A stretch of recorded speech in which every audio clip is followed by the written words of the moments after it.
美國愛達荷州有消防員救火期間遭到槍擊，兩死一傷，疑犯被發現身亡。警方相信佢係蓄意縱火引嚟消防員。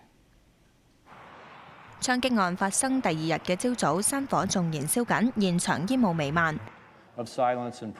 參議院星期一開會時為殉職嘅消防員默哀。愛達荷州今日下半旗致哀。多間傳媒引述消息話，當局已經確認疑犯係20歲嘅韋斯羅利。呢一場由山火演變成槍擊嘅案件發生喺愛達荷州科達倫市。當地時間星期日下晝1點半，消防員收到山火報告，趕到救火。大約半個鐘之後傳出槍聲，3個消防員中槍，其中2個人送院後不治，另一個消防員經手術後情況穩定。警方經調查後相信有人蓄意縱火。We do believe that the suspect started the fire and it was intentional.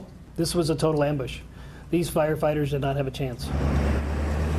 事發之後，超過300個執法人員到場，又派出直升機搜索疑犯。警方曾經同疑犯駁火，並透過手提電話信號成功定位，但到場之後發現疑犯已經身亡，身旁有一把槍。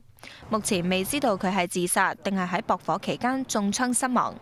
警方相信疑犯係獨自犯案，喺揾到屍體之後解除當地嘅就地避難令，表示對社區嘅威脅已經解除。